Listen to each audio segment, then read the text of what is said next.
करेंगे। अच्छा, आगे बढ़ने से पहले आप लोगों को बताना चाहेंगे कि आप लोग इस वीडियो को, ठीक है, टेलीग्राम ऐप पे भी देख सकते हैं। ठीक है, टेलीग्राम ऐप पे सक्सेस प्लेटफॉर्म की को टाइप करके वहाँ से ज्वाइन कर लेंगे और इसका पीडीएफ अगर अवेलेबल होगा तो वहाँ पे आपको मिल जाएगा। ठीक है, तो शुरू करेंगे। फर्स्ट क्वेश्चन में क्या है कि yesterday I met an old friend. जैसे कि यस्टरडे से पता चला कि ये सेंटेंस और यहाँ मेट से पता चला कि दोनों क्या है, ये पास्ट में है। ठीक है, ये पास्ट में। तो व्हेन के बाद जो नया जो सेंटेंस शुरू हो रहा है या क्लॉज शुरू हो रहा है उसमें भी देख सकते हैं यहाँ पे एम की जगह पे क्या होना चाहिए, वॉज होगा। ठीक है, यहाँ पे एम की जगह पे क्या होगा, वॉज होगा। When I was going to the market. ठीक, इसका एक और भी रूल है कि अगर पास्ट की जब दो घटना होती है, ठीक है, पास्ट की दो घटना जब होती है तो पहला जो घटना होता है जो जारी होता है और दूसरा जो घटना जो घटा है, तो जो जारी रहता है, ठीक है, उसको हम क्या लिखते हैं, पास्ट कंटिन्यूअस में। ठीक है, और जो घटना घटी उसको लिखते हैं पास्ट इंडेफिनिट में। ठीक है, इस रूल को याद रखिएगा। ठीक, वैसे सेंटेंस से तो पता चल ही जाता है कि ये पास्ट में है, तो जो यहाँ पे कंजंक्शन वेन है उसके बाद जो क्लॉज है वो भी आपका पास्ट में ही होगा। ठीक है, चलिए नेक्स्ट जो क्वेश्चन है कि no sooner we enter than he got up and left the room. ठीक है, तो यहाँ पे नो सुनर वाला आपने केस देखा होगा, बहुत बार एग्जाम में पूछा भी जाता है। नो सुनर के साथ साथ जो कंजंक्शन होता है वो क्या होता है, आप सभी को पता होना चाहिए, दैन। तो पहले तो ये चेक कर लें कि ये है कि नहीं, नो सुनर के साथ दैन है या नहीं। कई बार एग्जाम में आपको नो सुनर के साथ वेन का कंजंक्शन ऐड करके दिया जाता है, तो यहाँ पे दैन है, सही है। अब क्या होना चाहिए, तो नो सुनर के बाद क्या होना चाहिए। ठीक है, तो नो सुनर के बाद एक चीज़ ध्यान रखिएगा, नो सुनर के साथ जो ऐड होता है वो होता है अगर वर्ब का थर्ड फॉर्म हो, अगर वर्ब का थर्ड फॉर्म हो तो यहाँ पे हैड होगा, अगर वर्ब का फर्स्ट फॉर्म हो तो यहाँ पे डिड होगा। ठीक है, इस बात को ध्यान रखेंगे। तो दो रूल यहाँ पे समझ में आए। यहाँ पे इंटर्ड मतलब वर्ब का थर्ड फॉर्म है तो यहाँ पे हैड होगा। मीन्स कि आपको नो सुनर के बाद यहाँ पे क्या लगाना होगा वी के पहले आपको हैड लगाना होगा। ठीक है, यहाँ पे हैड का यूज़ करना होगा। ठीक, चलिए आगे बढ़ेंगे। चलिए नेक्स्ट है the receptionist ask me who do I want to meet in the office. ठीक, जैसा कि सेंटेंस से आपको पता चल रहा है कि ये क्या है, कैसा सेंटेंस है, ये डायरेक्ट इनडायरेक्ट का सेंटेंस है। ठीक है, डायरेक्ट से इनडायरेक्ट जब बनता है, जिस नरेशन में आप बनाते हैं कि डायरेक्ट से इनडायरेक्ट, तो इनडायरेक्ट सेंटेंस में एक बात का ध्यान रखिए, जो रिपोर्टिंग क्लॉज होता है, ठीक है, ये जो रिपोर्टिंग क्लॉज होता है यदि ये पास्ट में है तो आपका जो रिपोर्टिंग जो वर्ब होगा, रिपोर्टिंग जो क्लॉज होगा, ये तो हो गया रिपोर्टिंग क्लॉज। तो यहाँ पे रिपोर्टिंग क्लॉज अगर पास्ट में होगा तो यहाँ पे ध्यान रखिएगा जो रिपोर्टेड क्लॉज होगा वो भी क्या होगा, पास्ट में होगा। ठीक है, ये भी पास्ट में होगा। रिपोर्टिंग क्लॉज यदि पास्ट में होगा तो रिपोर्टेड क्लॉज भी पास्ट में होगा। तो यहाँ पे आपको हु के बाद क्या करना होगा, यहाँ पे देख रहे हैं ये हु डू, यहाँ पे आपको क्या करना होगा, हुम डिड करना होगा। ठीक है, होम डिड आपको यहाँ पे करना होगा। ठीक है, जैसा कि हु के लिए आपको नॉमिनेटिव केस, हु किसके लिए यूज़ होता है, नॉमिनेटिव केस में। ठीक है, और हुम किसके लिए यूज़ होता है, आपका ऑब्जेक्टिव केस में। तो यहाँ पे ऑब्जेक्टिव केस का तरह यहाँ पे यूज़ किया गया है, इसलिए आपको हुम करना होगा, उसके बाद आपको डिड करना होगा। तो कुल मिलाकर देख सकते हैं कि अगर ए या बी पार्ट में अगर देखा जाए तो बी पार्ट में एरर है, डिड होना चाहिए था, साथ ही साथ यहाँ पे हु के जगह होम होना चाहिए था। ठीक है, चलिए नेक्स्ट क्या है कि the criminal was sentence to death and was hung for his crime. ठीक, अब यहाँ पे देख सकते हैं कि सेंटेंस में वॉज लगा पास्ट में, ठीक है, यहाँ भी वॉज है, सही है, लेकिन हंग होगा या कुछ और होगा, ये इंपॉर्टेंट, ये वर्ब यहाँ पे डिसाइड करेगा कि क्या होगा। तो यहाँ पे आपको हंग नहीं करना होगा, यहाँ पे हैंग्ड करना होगा। ठीक है, क्यों, क्योंकि यहाँ पे ध्यान रखिएगा हैंग का ये तो हैंग V1 हो गया, V2 जो होता है हैंग्ड होता है। ठीक है, V2 हैंग्ड होता है और V3 भी हैंग्ड होता है। ठीक है, V3 भी हैंग्ड होता है, तो इसका मतलब होता है फांसी देना। ठीक है, इसका मतलब होता है फांसी देना। लेकिन अगर हम इस एक और हैंग होता है जिसका वर्ड तो सेम है लेकिन इसका मतलब होता है आपका लटकाना। ठीक है, लटकाना, लेकिन इसका अगर सेकंड फॉर्म देखें तो ये हो जाता है हंग और थर्ड फॉर्म भी हो जाता है हंग। ठीक है, तो यहाँ पे लटकाने के सेंस में नहीं बात हो रहा है ना, यहाँ पे लटकाने वाले सेंस में बात नहीं हो रही, यहाँ तो फांसी देने की बात हो रही है। तो फांसी देने वाली बात हो रही है तो यहाँ पे हैंग का हैंग्ड होगा, हंग नहीं होगा, ठीक है। तो आपका ये वाला पार्ट में एरर है, ठीक है। चलिए नेक्स्ट क्या है, इनडायरेक्ट सेंटेंस में मैंने फिर बताया था कि आप एक तो चेक करेंगे कि भाई जो रिपोर्टिंग जो क्लॉज है, ठीक है, जो रिपोर्टिंग क्लॉज है अगर यदि पास्ट में है, ठीक है, रिपोर्टिंग क्लॉज यदि पास्ट में है तो आपका जो रिपोर्टेड क्लॉज है वो भी क्या होगा, पास्ट में होगा। तो यहाँ पे देख सकते हैं कि यहाँ पे विल लगा दिया है, गलत हो गया। यहाँ पे आपको क्या करना होगा, वुड करना होगा, तब जाकर सेंटेंस सही होगा, ठीक है। चलिए नेक्स्ट क्या है भाई कि the villagers fled away their house when they saw the flood water rising, ठीक। अब फ्ले तो ठीक है, फ्ले का मतलब ये होता है भाग जाना, फ्ली का मतलब होता है भाग जाना, और यहाँ पे इसका पास्ट टेंस में है, V2 सेंस में है, ठीक है। तो फ्लेड होगा तो फ्लेड के साथ तो इसका मतलब ऑलरेडी भाग जाना ही होता है, अवे लगाने का कोई मतलब बनता नहीं है। तो यहाँ पे अवे आप नहीं लगाएंगे, सुपरफ्लूअस हो जाएगा, ठीक। तो आपको अवे हटाना होगा, सेंटेंस करेक्ट हो जाएगा, ठीक। चलिए नेक्स्ट क्या भी, एन इंडियन ड्राइवर और carpenter has to work hour 2 hours to buy kilogram of rice while his counterparts in Austria, the Netherlands and Switzerland need work only 15 minutes for it। अब देखिए यहाँ पे ध्यान रखिएगा, किलोग्राम, एक वर्ड है kilogram, ठीक है। तो किलोग्राम अपने आप में क्या होता है, ध्यान रखिएगा, ये काउंटेबल नाउन होता है, ठीक है। ये क्या होता है, काउंटेबल नाउन होता है, ठीक। नोट करके रखिएगा, काउंटेबल ये नाउन होता है। तो काउंटेबल नाउन के पहले आर्टिकल जो लगाते हैं, ठीक है, आर्टिकल क्या लगाते हैं, ए लगाते हैं। तो आपको यहाँ पे ए किलोग्राम करना होगा, ठीक है, तब जाके सेंटेंस सही हो जाएगा, two by a kilogram of rice. Clear. चलिए नेक्स्ट है कि दिस मशीन लुक्स गुड, ठीक है, but is very badly design and doesn't work good. Does not work, work यहाँ पे क्या है, वर्ब के सेंस में। और वर्ब का अगर विशेषता की अगर बात कर रहे हैं, वर्क गुड, तो यहाँ पे वर्ब का विशेषता कौन बताएगा, एड वर्ब बताएगा, ठीक है। वर्ब की विशेषता कौन बताएगा, एड वर्ब बताएगा। तो आपको वर्क, तो आपका क्या है यहाँ पे, वर्ब है, और यहाँ पे एडवर्ब के तौर पे आपको क्या लिखना होगा, गुड का वेल होता है, ठीक है। तो आपको यहाँ पे वेल करना होगा, गुड हटाइए और वेल ऐड कर लीजिए, सेंटेंस सही हो जाएगा, ठीक है। चलिए नेक्स्ट क्या कि he is well known for both his kindness as well as his understanding, ठीक है।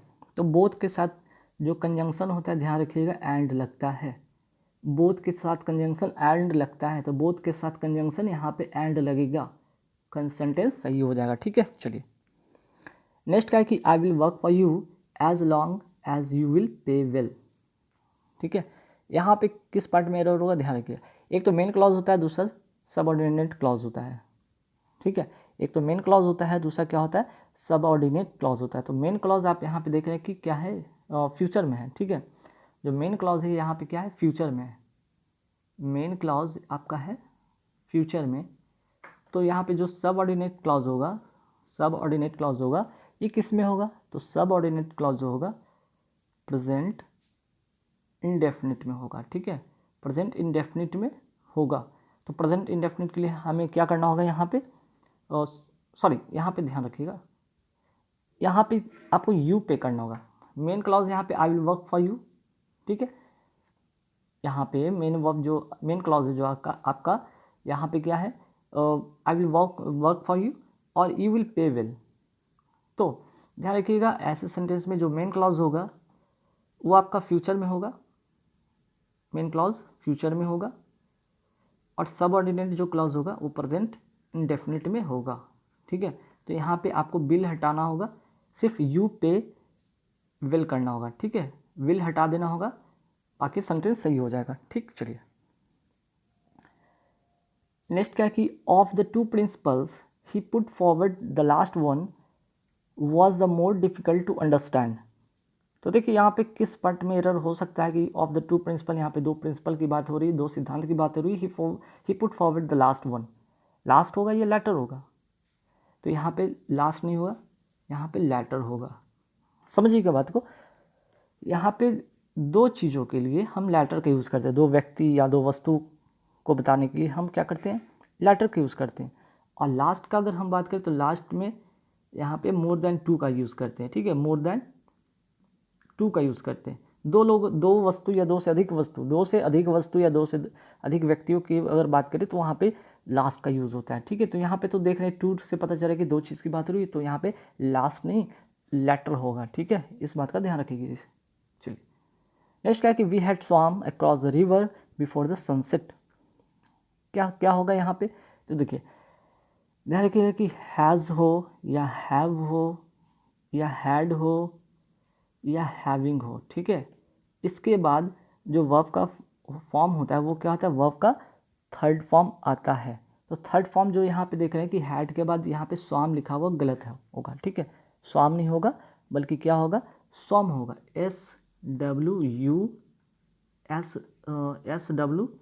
SWUM, ठीक है। क्योंकि ये होगा वर्ब का थर्ड फॉर्म। यहाँ पे स्वाम जो लिखा हुआ है ये V2 है जो कि गलत है ना।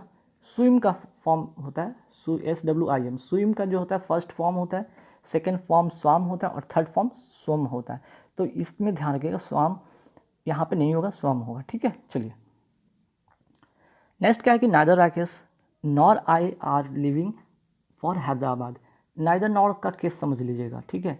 नाइदर नॉर वाला केस में समझ लीजिएगा कि किसके अकॉर्डिंग, किसके पास वाले सब्जेक्ट के अनुसार वर्ब होता है। तो नॉर के बाद जो भी सब्जेक्ट हुआ, इसके बाद जो भी यहाँ पे सब्जेक्ट आए या नाउन आए, इसी के अकॉर्डिंग वर्ब डिसाइड होगा। तो नॉर के बाद यहाँ पे आई लिखा हुआ है, आई के अकॉर्डिंग यहाँ पे जो देख रहे हैं यहाँ पे वर्ब है वो गलत होगा। आई के साथ क्या लगता है, एम लगता है, ठीक है, करेक्ट हो जाएगा। Neither Rakesh nor I am living for Hyderabad, ठीक है। चलिए नेक्स्ट क्वेश्चन पे आते हैं। नेक्स्ट क्वेश्चन क्या है कि death is preferable than life. Death is preferable than life. अब यहाँ पे क्या करेंगे आप, तो ध्यान रखिए प्रीफरेबल के साथ यहाँ पे दैन का यूज़ नहीं होता बल्कि टू होता है। कुछ वर्ड आपको नोट करना होगा जिसके साथ हमेशा टू लगता है, ठीक है। एक तो होता है यहाँ पे प्रीफरेबल हो ही गया, दूसरा आप नोट कर लीजिए सीनियर जूनियर, ठीक है, senior junior superior inferior prior anterior, ठीक है, और पोस्टेरियर। इन सभी के साथ क्या लगता है, यहाँ पे टू लगता है, ठीक है। इनके साथ हमेशा टू लगता है, ठीक है। लेकिन एक वर्ड और भी जिनके साथ कभी भी इनके पहले ना तो दैन लगता है, इसके पहले ना तो टू होता है, ना तो इसके बाद, मतलब इसके पहले ना तो मोर मोस्ट लगता है, ना तो इसके बाद दैन टू का लगता है। किसके साथ, माइनर वर्ड है, माइनर लिख लीजिए, मेजर लिख लीजिए आप, ठीक। उसके बाद आप लिख लीजिए इंटीरियर और एक्सटीरियर, ठीक है, एक्सटीरियर। इसके पहले मोर या मोस्ट नहीं लगता, ना इसके बाद टू लगता, ठीक है, ध्यान रखिएगा, बहुत इंपॉर्टेंट रूल मैंने आपको बताया है। चलिए नेक्स्ट क्या कि after he had read the 2 first chapters of the novel he felt like reading the book at one sitting. यहाँ पे एक चीज़ नोटिस किया होगा आपने कि 2 फर्स्ट बोलने में अजीब सा लग रहा है क्या, बिल्कुल लग रहा है, ठीक है। द 2 फर्स्ट के जगह पे आपको करना होगा, यहाँ पे आपको फर्स्ट 2 करना होगा, ठीक है। रूल ये कहता है कि पहले ऑर्डिनल एडजेक्टिव होता है, फिर कार्डिनल एडजेक्टिव होता है। पहले ऑर्डिनल एडजेक्टिव होता है, फिर जाकर कार्डिनल एडजेक्टिव होता है। तो ठीक है, तो 2 फर्स्ट नहीं, पहले फर्स्ट फिर 2 का यूज़ करते हैं, ठीक है। चलिए आगे बढ़ेंगे सवाल पे। Lata parted with her mother with tears but the journey to Delhi amused her. अब देखिए यहाँ पे प्रीपोजिशन वाला एरर है। लता पार्टेड के साथ तो विद होता है, करेक्ट है, सही है। यहाँ पे पार्टेड के साथ विद होता है, सही है। लेकिन हर मदर के बाद आप देखेंगे कि विद टीयर्स लिखा हुआ, जो कि यहाँ पे गलत होगा। विद के जहाँ पे इन टीयर्स होगा, ठीक है। इन के साथ टीयर्स यहाँ पे करेक्ट मीनिंग देगा, है ना। चलिए नेक्स्ट क्या कि every one of the staffs present here has given a day's pay as their contribution to fund। everyone दिख रहा होगा आपको सेंटेंस के फर्स्ट में सब्जेक्ट के तौर पे everyone लिखा हुआ है। तो everyone का एक रूल है कि इसके लिए जो पॉजिटिव केस के रूप में होगा, एक तो यहाँ पे जब भी everyone, everybody, anyone, ठीक है, ऐसे वर्ड सब्जेक्ट के रूप में आए तो इसका तो वर्ब होता है वो सिंगुलर होता है, वर्ब क्या होता है, सिंगुलर होता है, तो ये तो करेक्ट है। और यहाँ पे जो देख रहे हैं ना, ये पोजेसिव जो प्रोनाउन है, पोजेसिव प्रोनाउन है, ये भी क्या होगा, सिंगुलर में होगा। तो देयर के जगह पे आपको क्या करना होगा, देयर को काटे और यहाँ पे हिज कर लेंगे, ठीक है, करेक्ट हो जाएगा सेंटेंस, है ना। चलिए नेक्स्ट है कि found guilty on murder the accused was sentence to death. अब देखिए यहाँ पे फिर से एक प्रीपोजिशन वाला एरर यहाँ पे नोट कर लीजिएगा। गिल्टी के साथ हमेशा प्रीपोजिशन टू लगता है। अब आप समझ गए होंगे गिल्टी के साथ यहाँ पे ऑन नहीं लगेगा, तो क्या लगेगा, टू लगेगा, करेक्ट हो गया, है ना। चलिए नेक्स्ट का कि if I would have work regularly I would have pass the examination, ठीक है। अब ये कौन सा भाई रूल है, तो ये रूल इसमें क्या है समझिएगा, if plus subject plus had plus verb का थर्ड फॉर्म, फिर उसके बाद क्या रहेगा सेंटेंस में, subject plus would plus have फिर प्लस वर्ब का थर्ड फॉर्म, ऐसे फॉर्मेशन दिखना चाहिए, ठीक है। मीन्स कि पास्ट के अनफुलफिल्ड कंडीशन डिज़ायर विश बताने के लिए आपको ये स्ट्रक्चर फॉलो करना है। सब्जेक्ट के पास इफ़ के पास सब्जेक्ट है ना, उसके बाद वुड, हैव की यहाँ पे बात क्या है, इफ़ आई, यहाँ पे हो गया आई वुड हैव, ठीक है। इफ़ आई सब्जेक्ट उसके बाद होगा या क्या होगा, ठीक है। तो इफ़ के साथ यहाँ पे आपको क्या करना होगा, वुड हैव हटाना होगा, क्योंकि सब्जेक्ट के बाद हमें हैड तो चाहिए ना, हमें तो हैड चाहिए सब्जेक्ट के बाद। ये आई यहाँ पे सब्जेक्ट है और इसके बाद क्या होना चाहिए, हैड होना चाहिए, तो वुड हैव तो यहाँ पे हटाना होगा, है ना। If I had work regularly, तो सब्जेक्ट फिर से आया, यहाँ पे सब्जेक्ट है, वुड है तो वुड है, हैव है तो हैव है, वर्ब का थर्ड फॉर्म है तो है, ठीक है। तो ऐसे फॉर्मेशन बेस पे आपको इस तरह के एरर आएंगे एग्जाम में बनाएंगे, ठीक है। फिर क्या है नेक्स्ट जो क्वेश्चन है कि the gentle man together with wife and daughter वर ड्राउन्ड। देखिए इसका एक रूल है, जब दो सब्जेक्ट ध्यान रखिएगा, नोट कर लीजिए, जब दो सब्जेक्ट, ठीक है, दो सब्जेक्ट आपको टुगेदर विद के साथ जुड़ा रहे, ठीक है, या विद के साथ जुड़ा रहे, ठीक है, तो वर्ब जो होता है जुड़ा हो तो वर्ब किसके अकॉर्डिंग होगा, एंड से पहले, टुगेदर विद देख रहे हैं ना यहाँ पे, together with the gentleman together with his wife and daughter वर ड्राउन्ड, तो वर्ब किसके अकॉर्डिंग होगा, तो पहले वाले सब्जेक्ट के अनुसार होगा, मीन्स कि इसके अनुसार होगा, the gentleman together with his wife and daughter वर ड्राउन्ड। तो आप टुगेदर विद के पहले जो सब्जेक्ट के रूप में देखेंगे उसी के अकॉर्डिंग यहाँ पे क्या होगा, इसके पहले जो सब्जेक्ट है इसके अकॉर्डिंग यहाँ पे सब्जेक्ट निर्धारित होगा। तो यहाँ पे क्या करेंगे, आप वर्ब को काटेंगे और यहाँ पे वॉज करेंगे, the gentleman together with his wife and daughter was drawn, ठीक है। ये रूल है ना, ठीक है, ये रूल है, जब दो सब्जेक्ट टुगेदर विद के साथ जुड़ा हो या अलॉन्ग विद के साथ जुड़ा हो तो सब्जेक्ट पहले जो वर्ब होगा पहले वाले सब्जेक्ट के अकॉर्डिंग ही होता है। तो गाइज यहाँ पे आई होप कि यहाँ पे 20 क्वेश्चन मैंने कराए और सभी में बहुत इंपॉर्टेंट रूल था, आप लोग ज़रूर से नोट कर लीजिएगा, रट लीजिएगा, एग्ज़ाम में पूछे जाएंगे और आते हैं, इसलिए मैंने इन्हीं सारे इंपॉर्टेंट जो क्वेश्चन को लिया जो कि एग्ज़ाम में बहुत बार पूछे जाते हैं। वीडियो अच्छी लगे तो लाइक कर देना, शेयर कर देना, और हाँ इस वीडियो के लिए आप टेलीग्राम ऐप पर आप क्या कर सकते हैं,